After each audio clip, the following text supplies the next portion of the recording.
What's up, guys? Welcome to Daily Dose of Reddit. This is your host, Zach, and today's subreddit is r/StoriesAboutKevin. Alright, this story's called Dr. Kevin, the Dyspraxic Bloodphobic Surgeon. I once shared a house with Dr. Kevin, who is an eye surgeon. Most noticeably, he was clumsy. He had no problem holding something in his hands if he was standing still. I am going to be absolutely honest throughout, and I am not going to insult you or him by making the outlandish claim that he couldn't hold something whilst standing still. I'd even say he was good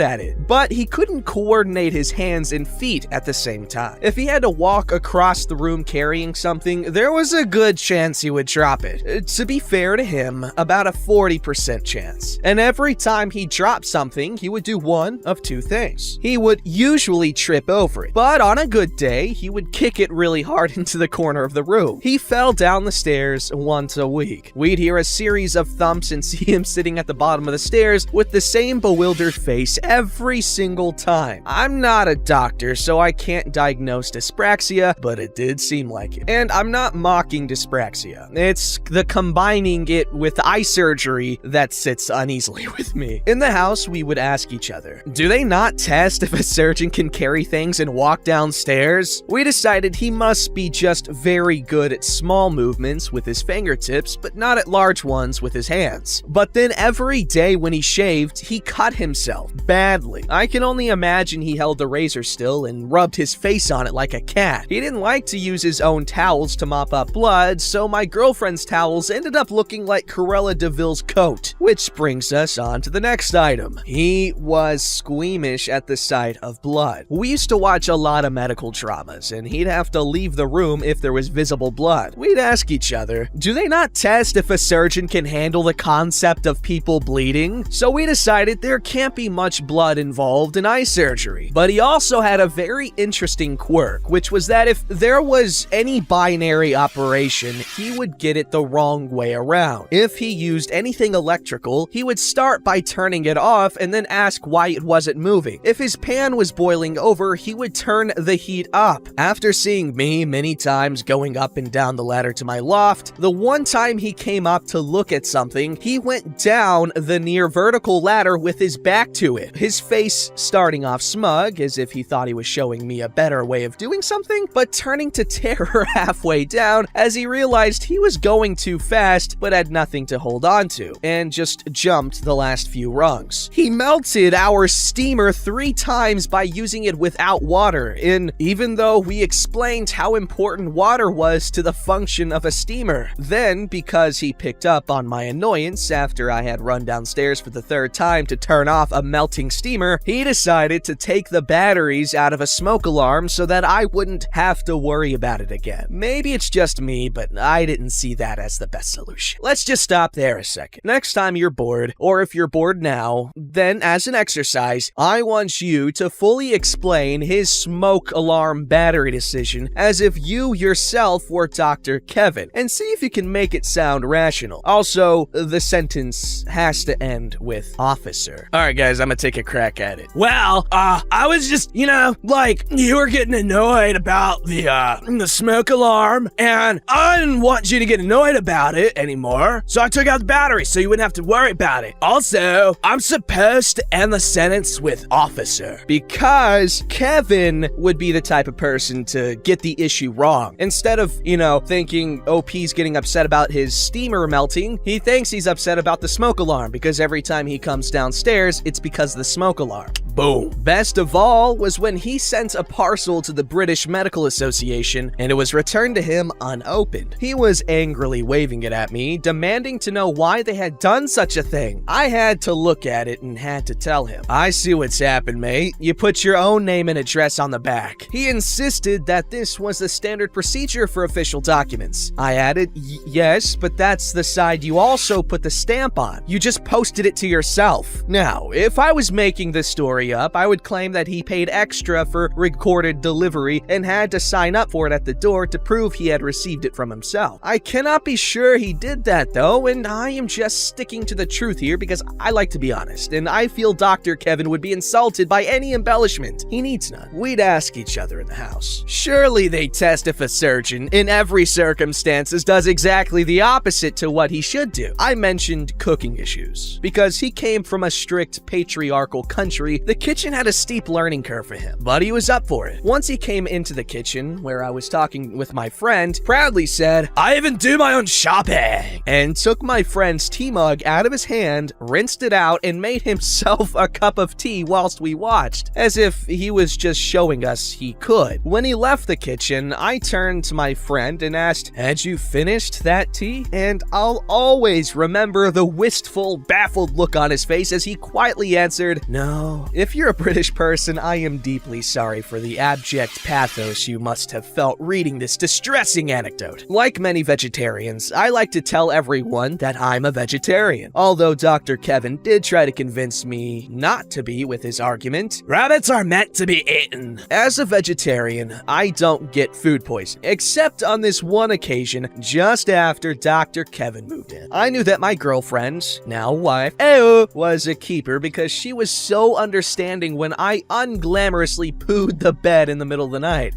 I had food poisoning so bad that I had to stand in the cellar like Doctor Who regenerating, with vomit and diarrhea shooting out of me in all directions. Yo, that was me in Pakistan, no joke. I went to the cellar out of embarrassment because it was so noisy. I held bin bags simultaneously at both ends to catch it. That's about how it is. It's not a memory I have nostalgia for. I didn't understand what caused it until I saw Dr. Kevin washing up after eating his signature dish of burnt yet undercooked chicken. He only rinsed his plate with cold water and no washing up liquid, rubbing it with just his fingertips and put it straight in the cupboard without drying. We asked ourselves, surgeons, hygiene, contamination, do they not? I mentioned patriarchy. One of the women in the house told him it's spring forward, fall back, so he'd know which way to change his clocks. But I facetiously exclaimed that was no good as a memory aid because you can just easily spring back or fall forward. And because I had said that with a man's authority, he set his clock wrong and then blamed me for it when he missed an appointment. To be fair, I do always get confused by that myself. Why would you plant that in his mind?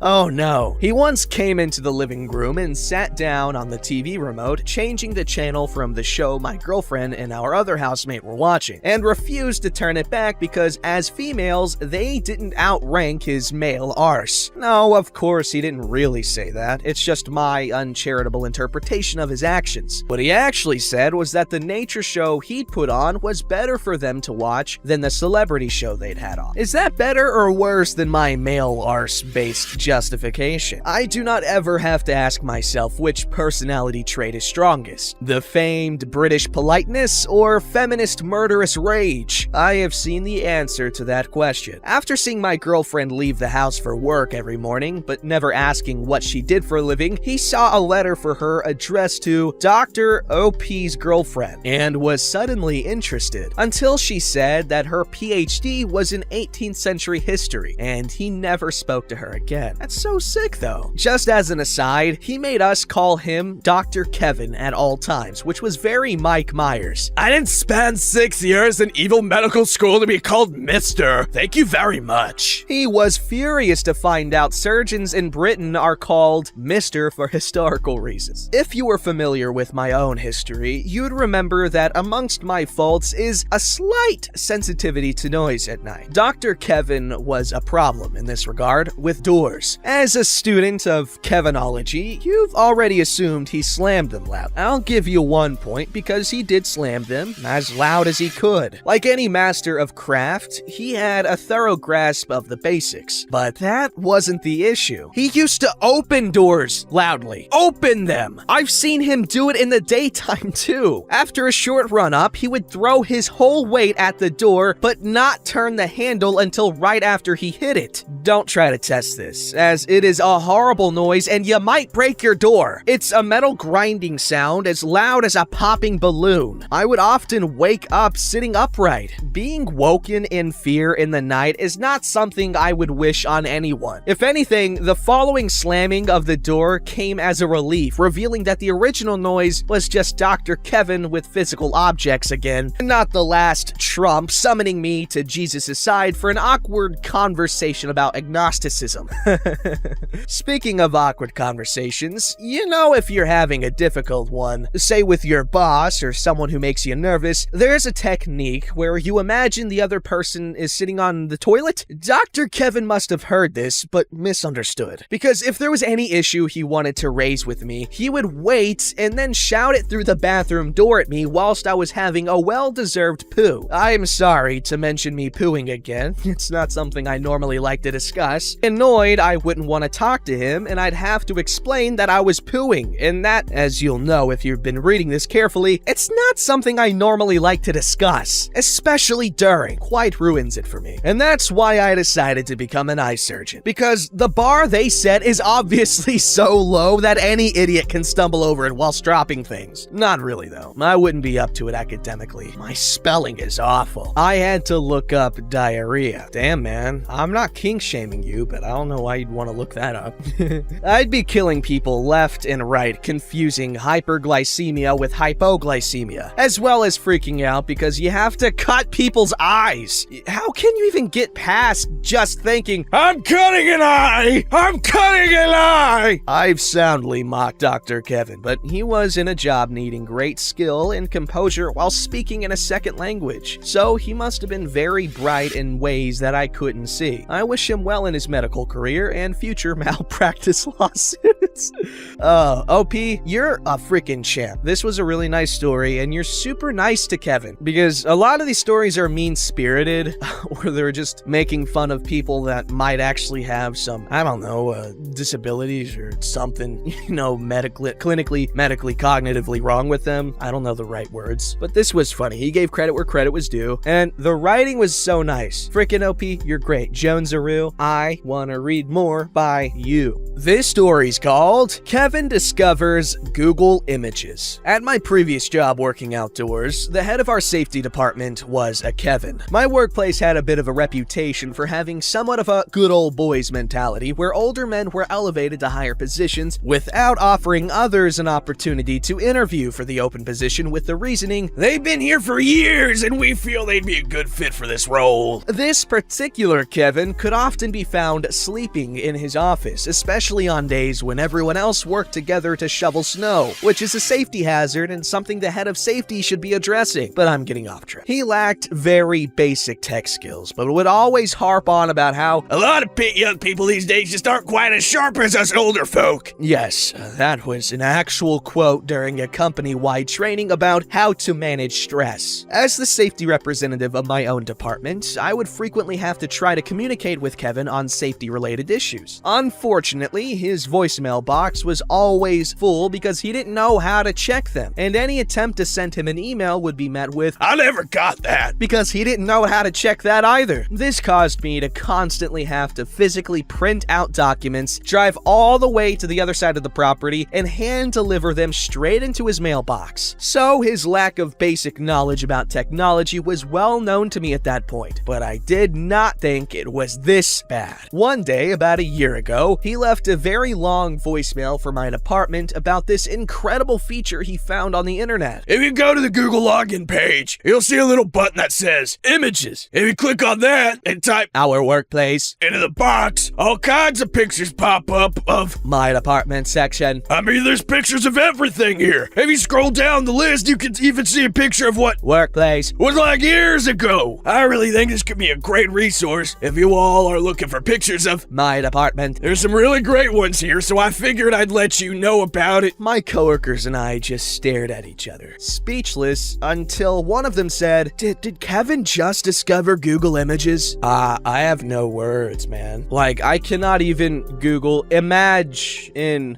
not knowing about Google Images. That was bad. This story is called Kavina, who can't or won't comprehend the concept of subtraction. I'm a grocery cashier in a big box store. Drama all day, every day. For the record, I observed this particular Kavina customer speaking English to a reasonable degree, so it wasn't simply a matter of language barrier. In any event, simple arithmetic is the same all over the world. No one has to be fluent in any particular language to be able to add and subtract or to know what addition and subtraction are. Actually, that's debatable because there's this one I think it's a tribe. They have no concept of time because their language didn't their language doesn't, use time as a concept. And so there's this whole thing where, like, depending on your language, there's potentially like other like mediums of perception that would be, I don't know, unlocked or freaking learned through language. And there's this science fiction story of this woman who learns this alien language that allows her to, I don't know, I think it was like read minds or something. I don't know, but cool concept. Anyway, back to the story. Kevin had an order that included some groceries along with 2 shirts. Both shirts had the same price and product description, but shirt A had a different UPC number from shirt B because the patterns were different. I scanned the shirt A correctly, but I accidentally scanned shirt B twice. I immediately voided out the second scan of shirt B. Stuff happens. As most retail customers understand,